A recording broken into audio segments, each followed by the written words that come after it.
하나님의 말씀 마태복음 5장입니다. 44절에서 48절 말씀입니다.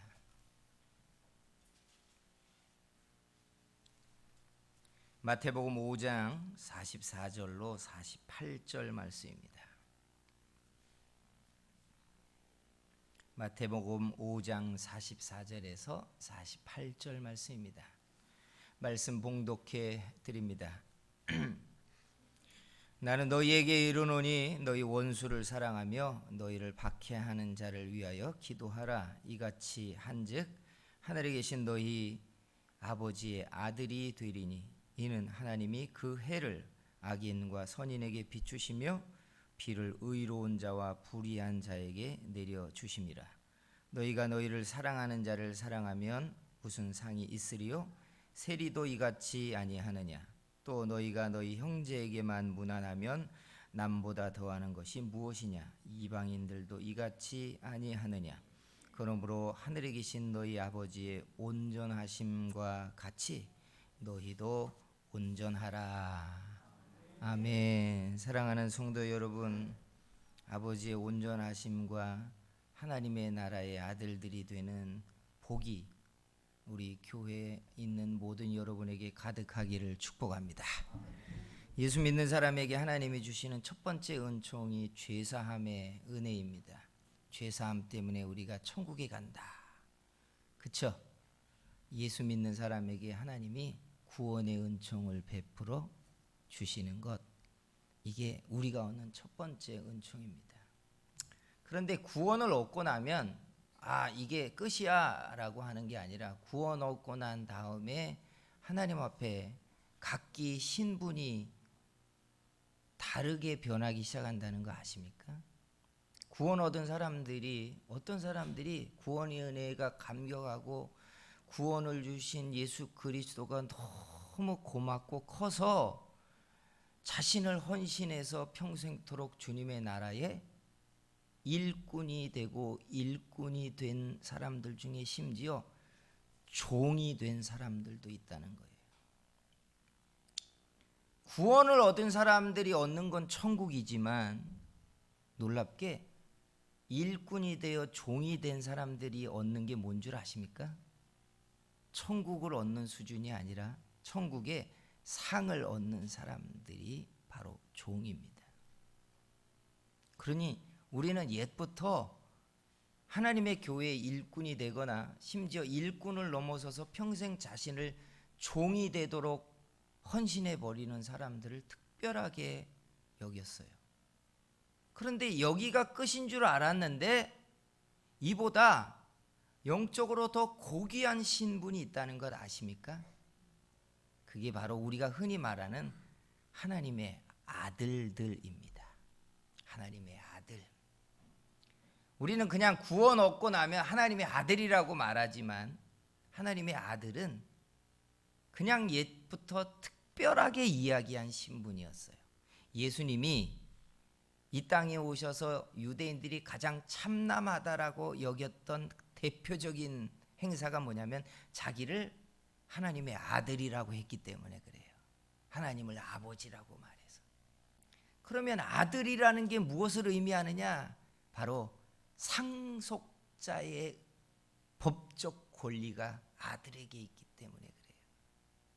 그러니 예수님이 하나님의 나라의 상속자면 자신들은 누구예요? 그의 백성이 된다는 뜻이잖아요. 그러니까 네가 하나님의 아들이냐? 이보다 더 참남된 일이 어디 있느냐라고 이야기했어요. 그런데 신약에 오면 성령이 우리에게 오시면서 그 성령을 양자의 영이라고 말합니다. 양자의 영이 되면서 우리가 하나님을 어떻게 불러요? 아빠, 아버지라고 부르기 시작해요. 이게 놀라운 변화입니다. 마태복음 25장에 보면 이렇게 표현되어 있어요. 34절에 그때에 임금이 그 오른편에 있는 자들에게 이르시되 내 아버지께 복받을 자들이여 나와 창세로부터 너희를 위하여 예비된 나라를 어떻게 하라고요? 상속받으라. 상속받으라. 우리는 성령 받으면 다 하나님을 아버지라고 부르는데 아버지라고 부르는 사람들이 다 상속받는 거 아니야? 라고 그냥 간단하게 여겼는데 이게 그리 간단한 표현이 아니라는 이야기. 하나님의 아들이라고 하는 것은 팔복에도 나왔지만 이게 특별한 신분이고 의의가 있어야 가능한 거예요.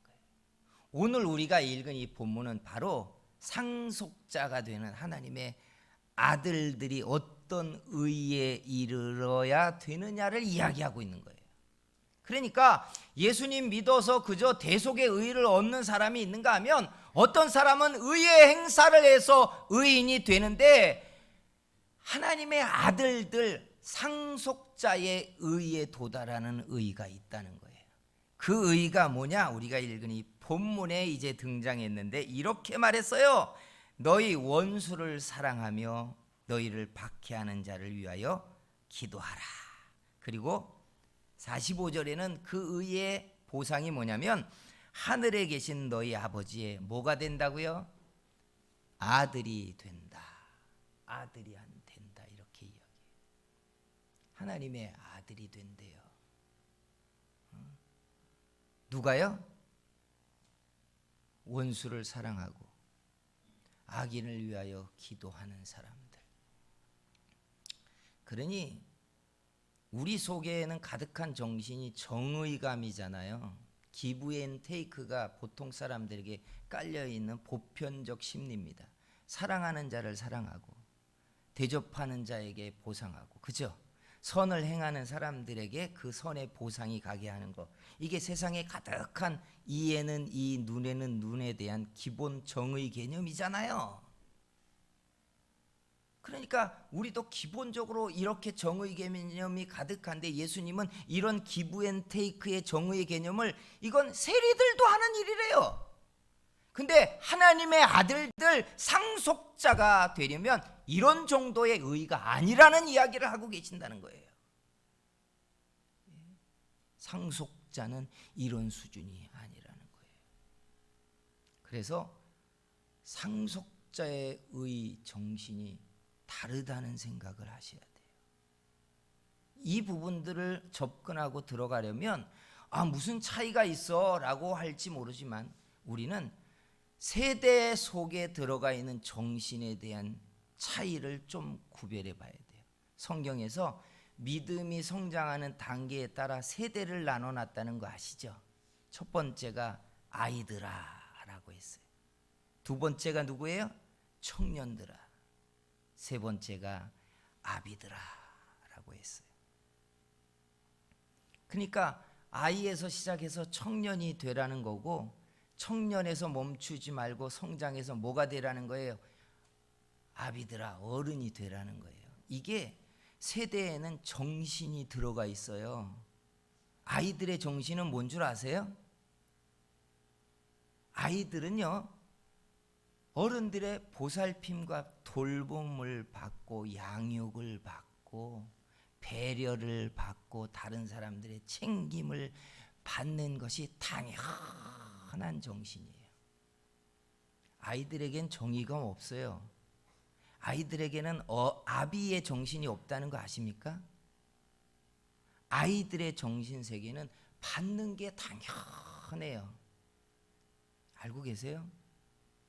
저 베트남이나 필리핀 같은 데 가서 선교를 하는 현장에 가서 일을 해보면 시간이 지날수록 마음에 깜짝 놀라는 게, 당신들은 주는 게 당연해, 난 가난하니까 받아야겠어, 이런 정신이 그들에겐 가득해요. 그래서 이거 마땅히 해야 될 일이니까 하지만 참 안타깝다. 그냥 아이의 정신인 거예요. 우리는 받는 사람입니다예요. 너는 주는 사람이지 나는 받는 게 당연해. 왜? 너는 돈이 있으니까. 이게요, 아이의 정신이에요. 이건 나이와 아무 상관이 없어요. 노인이 되어 있어도요, 아이의 정신이 가득한 사람은 받는 것이 당연하다고 생각해요. 너는 나를 돌봐야 되고 나를 챙겨야 돼. 이게 아이의 정신이에요. 근데 이런 정신에서 조금 크면 청년이 됩니다. 청년이 되면 어떤 정신이 되는 줄 아세요? 자립해요. 간섭받기 싫어해요. 그 대신 남을 책임지지도 않아요. 자립합니다. 이 자립의 정신의 힘이 어디서 나오느냐? 정의감에서 나와요. 그래서 청년들의 정신은 정의감이 가득해요. 광장에 나와서 띠를 두르고 이러는 사람들은 다 청년의 정신이 가득해요. 불의를 보면 못 참습니다. 남의 인생에 콩나라 판나라도 아니지만 남이 내 인생을 간섭하는 것도 원하지 않아요. 그래서 청년의 정신이 가득한 예수 믿는 사람들은 누가 자기 믿음에 콩나라 판나라 하는 걸 원하지 않아요. 내가 결정해요. 은혜도 내가 원할 때 받는 거고 교회도 내가 결정해요. 하나님, 내가 마음이 열릴 때 하나님께 가요. 이게 청년의 정신이에요. 세상은 청년의 정신만 있어도 살만할 것 같잖아요. 근데 왜 아비를 성경은 원하느냐? 아비가 뭘 하는지, 어른이 뭘 하는지를 봐야 돼요. 아비는 여기에 계신 어른들이 자녀를 키우면서 가진 어른의 정신은요, 자기가 짐을 진 사람이에요. 누가 맡긴 것도 아니에요. 자식이 아프면 그게 내 탓이라고 여겨요. 세상을 바로 살지 못하면 내가 뒷바라지 못해줘서 그렇다고 여겨요. 문제가 생기고 약점이 생기면 자기 짐이라고 여겨요. 나는 당연히 돌보는 사람이라고 여겨요. 돈이 생겨서 지갑에 들어오면 자기 옷 사입고 자기 맛있는 거 먹고 자기 사는데 자기 인생을 빛나게 하는데 쓰기보다 이거 누구에게 줘야 될 몫인가, 그것부터 생각하기 시작해요. 여기 자녀를 길러보고 아비가 된 분들 당연하잖아요. 돈이 모이기 시작하면 이거 아이 학비 되어주고 아이 필요한 거 사주고 아이를 위하여 무언가를 해줘야 되는 몫이라고 생각해. 이게 아비예요. 절대 아이들은 알 수 없는 정신세계고요, 청년들은 알 수 없는 정신세계가 아비예요. 우리 어른들 뭐라고 말해요? 자식 입으로 들어가는 밥 숟가락만 먹고 보고도 뭐 한다고요? 배가 부르대요. 이런 뻥이 어디 있어요? 근데 맞잖아요. 이게 맞아요. 이게 이 정신이 있다고요. 아비의 정신이 있어요. 근데 이게 왜 상속자의 의와 연결이 되느냐 보자. 원수를 사랑하거나 악인을 위하여 기도할 수 있다면 누가 할 수 있을 거라고 생각해? 이건 누가 하는 거예요? 아이들이 하나요? 정의감이 충만해서 악인은 심판대로, 원수는 그 상당한 보응을 받는 세계로 들어가서 세상에 공평과 정의가 흐르게 해달라고 주장하는 청년들이 악인을 위하여 기도하거나 원수를 사랑하는 일을 할까요? 아니에요. 이게 놀라운 이야기예요. 청년 세대가 되면 정의만 강과 하수처럼 흘러도 세상은 살 거라고 생각해요. 안 그래요. 자, 보자고요. 옛날부터 신비하게 변하지 않는 법칙이 있어요. 그건 남녀의 성 비율이에요. 안 변하죠? 우리가 아무리 초음파 검사를 해서 아들을 낳아도 전체 비율의 균형은 언제나 유지돼요. 하나님 세상 그렇게 만들어놔서. 그리고 또 하나가 뭔 줄 아세요? 악인의 비율은 안 바뀌어요. 세상이 이러면 망할 것 같은데 악인의 비율이 물이 땅을 넘치지 못하게 경계를 지어놓은 것처럼 악인이 세상을 못 삼키게 만들어져 있어요. 왜일까? 이거 깊이 고민해 봐야 돼요. 악인들이 괴물이 되지 않도록 눈물을 흘리는 사람이 있다는 이야기예요. 원수가 칼을 휘두를 때 그 칼이 점점 커져서 세상을 망하게 하는 큰 칼을 들지 못하도록 원수의 마음에 감동이 일어나도록 사랑하는 사람이 있다는 이야기예요. 예수님이 아니, 예수님이 아니라 하나님이 소돔과 고모라를 멸망시키기 전에 아브라함에게 왔잖아요. 아브라함이 볼 때 소돔과 고모라가 악이 가득해서 심판받을 사람도 있지만 죽어서는 안 될 사람도 있는 거예요. 그죠? 악인들이 모여 산다고 거기서 애들부터 어른까지 다 악인입니까? 아니잖아요. 그런데 그 땅이 심판받게 생겼어요. 그러니까 하나님이 그 땅을 위하여 아브라함에게 그 땅이 멸망할 거라고 하니까 아브라함이 기도를 시작해요. 하나님, 그 땅에 의인 50명이 있어도 하나님이 심판하겠습니다. 50명 찾아내봐라. 이런 기도를 9번이나 해서 의인 10명만 있어도 하나님 그 땅을 사해 주시겠습니까? 그래, 의인 10명만 있어도 그 땅을 용서해 줄게 하는데 의인 10이 없어요. 이게 무슨 말이에요? 그 땅의 악인을 위하여 하나님께 가슴을 치고 기도하는 의가 없었다는 이야기예요. 12만 명이 사는 니느웨가 악이 가득해서 심판당하기 직전에 하나님이 요나를 파송합니다. 하나님이 그 땅이 심판당하는 걸 원하지 않았다는 이야기예요. 누군가가 원수를 사랑해주고 누군가가 그 악으로 더 큰 괴물이 되지 않도록 하나님께 손을 들어주는 그 기도를 해주기를 하나님이 원하신다는 이야기예요. 그런데 사람들이 다 청년의 정신만 가지고 다고하고는 아이들의 정신만을 가지고 있다면 누가 손을 들고 나의 죄입니까? 죄입니다. 하나님 이 땅을 용서해 주세요라고 누가 구하겠냔 말이에요. 그가 누구냔 말이에요. 이게 아비의 정신, 어른의 정신이 아니면 누가 이 일을 하겠냔 말이에요. 누가 나의 죄입니까? 라고 구하겠냐고요. 저들의 죄를 하나님 용서해 달라고 구하는 사람이 도대체 누구냔 말이에요. 이들이 아비잖아요. 여러분의 자식들이 실패하고 쓰러지고 상하면 누가 제일 먼저 가슴을 치고 기도를 시작할 것 같아요? 당사자가 그럴 것 같죠? 부모가 먼저 예배당에 나갑니다. 부모가 먼저예요. 예. 그러니 어른의 정신을 가진 세대가 사라져 버리면 세상은 심판당하고 마는 거예요. 망하고 마는 거예요. 예. 그러니 하나님이 찾으시는 건 아이가 아니에요. 나는 오늘날 세대가 복지 좋아요.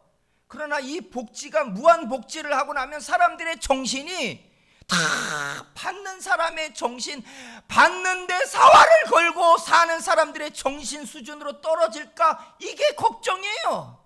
저는 이게 걱정이에요.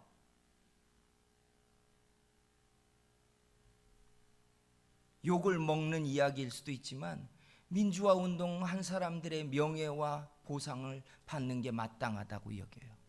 근데 나 같으면 그 지역에서 목회를 한다면 나는 이런 설교를 하고 싶어요. 여러분들의 명예로운 행사와 헌신과 희생이 하나님 앞에 보상받고 여러분의 이름이 빛나는 거 마땅합니다. 그러나 나라를 위해서 한 일이라면 그게 대대손손 자식들이 나라에서 돈을 받고 보상을 받는 거 생각해 봐야 됩니다. 아이의 정신을 대를 이어 가져가게 하는 거잖아요. 이거 아세요? 여러분이 주는 사람이고 여러분이 무한대로 줄 수 있는 걸 가지고 있고 여러분의 자식에게 매월 200만 원, 300만 원씩 여러분이 돈을 준다고 생각해 보세요. 자식은요, 흰머리가 나도 자식입니다. 그냥 개 정신세계는 그냥 계속 통장에 월말이 되면 돈이 찍히는 것만 확인해 보고 있는 아이예요. 누구를 주는 사람 아니에요. 주기 위해서 돈 벌지 않아요. 공급자가 되기 위하여 기도하지 않아요. 내가 손을 펼치는 사람으로 쓰여지고 싶어서 하나님께 소망을 가지고 구하지 않는다는 이야기예요. 이게 얼마나 큰 불행입니까? 외국의 목사님들이 한국 교회를 보고 한국 교회가 청년 세대에 이제 들어왔다 이렇게 말해요. 이걸 어떤 목사님들은 기분 나빠하더라고요. 근데 그분들이 볼 때 한국 교회는 이제 정의 개념에 대하여 막 민감해진, 청년 세대에 있다는 거예요. 그러면 어른의 세대에 들어가면 뭐냐? 세상을 향하여 무한 책임을 지고 굶주리는 세상과 한쪽에 질병과 전쟁이 난 것을 보면 가슴을 치면서 아버지, 이 땅에 이런 쓰러져가는 교회와 하나님의 백성들과 민초들의 삶을 불쌍히 여겨달라고 돈을 쏟아붓고 헌신을 하는 어른의 정신까지는 안 컸다는 거예요. 안 컸다는 거예요. 저는 어렸을 때 제 까마득한 기억에 서울 회원동에 살 때 명동에서 교회에서 주일날이면 미국에서 구호품으로 왔던 어른들이 입어도 큰 옷들이 나누어지는 것을 받았었고, 서울역 광장에서 무상 점심이 제공되는 것처럼 음식이 제공되는 걸 받아봤어요. 가지고 온 걸 봤어요. 나중에 6.25 전쟁 이후에 60년대 후반까지 미국 교회가 한국의 구제와 구호 활동을 얼마나 많이 했는가 데이터를 보고 깜짝 놀랐어요. 그냥 우리 가난한 나라 사람들을 그 교회가, 미국 교회가 먹여 살려 주었어요. 먹여 살려 주었어요. 다 먹여 살려.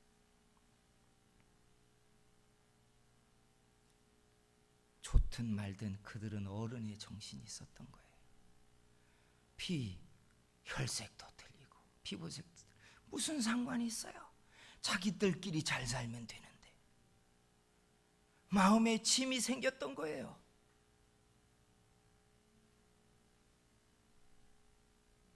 우리요, 믿음이 커서 어른의 정신이 되지 않으면요, 노인이 돼도 아이 정신입니다. 받는 것을 복되다고 해요. 청년의 정신까지 밖에 못 크면 머리 허인 노인이 되어도 정의의 기준만 이야기해요. 그런데 어른이 돼야 긍휼을 베푸는 마음이 일어납니다. 쟤는 얼마나 힘들었을까? 쟤는 얼마나 힘들었을까? 자기 못난 것 때문에 자기의 인생에 얼마나 무거운 짐에 쟤는 고통스럽게 살았을까 하고 손을 펼쳐서 기댈 언덕이 되어주고 공급자가 되어주고 아무 이유 없이 사람을 배려해주고 마음의 안식처를 제공해 주는 건 어른, 바로 상속자의 의미입니다. 우리 커야 합니다. 그저 구원 얻어서 아이들 같이 은혜도 받고 복도 받고 돈도 받고 환경도 받고 형통하게 뭐든지 해서 다 잘 돼서 이 주머니에도 채우고 저 주머니에도 채우고 그거 가지고 뻗기고 사는 그저 그런 수준이 아니라, 이 주머니에 담은 건 누구에게 갈 것이고 저 주머니에 담은 건 누구에게 갈 것인지를 셈하며 호주머니에 봉투를 담는 사람들, 이게 어른이고 상속자입니다. 두 번째 성지순례를 갔을 때 순천제일교회 성지순례 팀하고 같이 성지순례를 간 적이 있어요. 제가 언젠가 한번 이야기했는데, 장로님 부부, 권사님 여러분, 집사님 몇 분이 같이 있었는데, 며칠이 지날 때부터 권사님 한 분이 눈에 띄기 시작했어요. 허름한 잠바를 입고. 근데 터키에서, 요르단에서 선교지에서 선교하는 대부분의 선교사님들이 가이드를 나왔는데, 끝나고 돌아갈 때 그 권사님이 언제나 안팎에서 봉투 하나를 담아서 그분에게 전달해 주더라고요. 일주일이 지났을 때 그분과 교제를 하게 됐어요. 권사님, 어떻게 선교사님들 가이드가 나왔는데 매번 그분들을 챙겨주십니까? 그랬더니 제게 이렇게 잠바를 열어 보여줘요. 시장에서, 순천제일시장에서 5만 원 주고 사 입은 잠바인데 봉투가 들어있는 포켓이 여기 하나, 여기 하나, 뒤에 2개, 그리고 속에도 있대요.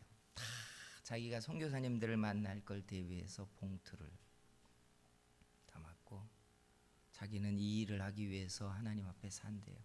그러면서 2주 동안 있는 동안 그분과 교제를 하면서 알았어요. 그분 집안이 바로 유진벨 선교사님의 후원 가정이었어요.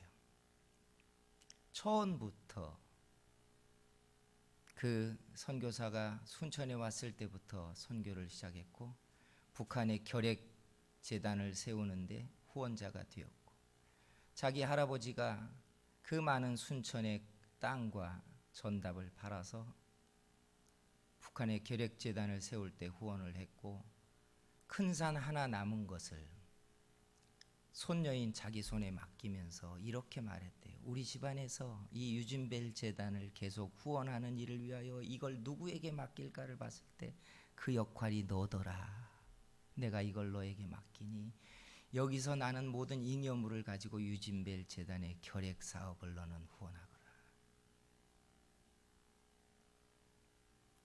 그분의 정신은 긍휼히 여기고 손을 펼치는 위에 평생 살아왔어요. 5만 원짜리 잠바를 입고 그의 빛나는 얼굴이었어요. 그분을 잊을 수가 없어요. 이게 상속자입니다. 이게 어른입니다. 이게 어른의 정신이에요. 그저 구원을 얻는 아이들이 아니에요. 옳고 그름을 따지고 눈에는 눈, 이에는 이를 이야기하면서 세상의 정의를 이야기하는 청년들의 정신이 아니라고요. 문제와 약함과 그리고 어둠 가운데 침을 짊어지고 있는 사람들이 하나님의 사람들로 있는 것이에요. 사랑하는 성도 여러분, 저는 우리 교회가 이런 어른들로 가득한 교회인 줄 믿습니다. 받는 것보다 주는 일에 분주하고 쌓아놓는 것보다 나누려고 하는 정신이 크고 짐을 지고 기도하고 하나님 앞에 애통해하는 사람들, 이들이 바로 원수를 사랑할 줄 알고 악인이 괴물이 되지 않게 해달라고 기도하는 사람들입니다. 바로 이들이 상속자입니다. 하나님 앞에 이런 소망이 일어나기를 축원합니다. 이런 정신으로 하나님 앞에 쓰여지는 인생이 되기를 주의 이름으로 축원합니다. 기도하겠습니다. 사랑하시는 우리 하나님, 은혜를 감사합니다. 주여, 우리의 연약함 가운데 우리를 키우셔서 이렇게 청년이 되고 어른이 되게 하셨는데 우리 속에 일어난 정신이 상속자의 정신, 하나님의 아들의 정신, 아버지의 정신을 쫓아서 온전한 이런 의의를 행하는 사람들로 자라가게 만들어 주시옵소서. 온 땅에 옳고 그름을 따지나 우리 속에 긍휼이 더 크게 해 주시며 원수를 사랑하며 악인을 위하여 애통하며 기도하며 하나님의 선의 균형이 무너지지 않게 달라고 부르짖는 심정이 우리 속에 일어나게 만들어 주시옵소서. 주여, 아이들의 복으로 머물지 않게 하시고 청년들이 자기 실력으로 머물지 않고 어른이 되게 만들어 주시옵소서. 예수님의 이름으로 기도하였습니다. 아멘.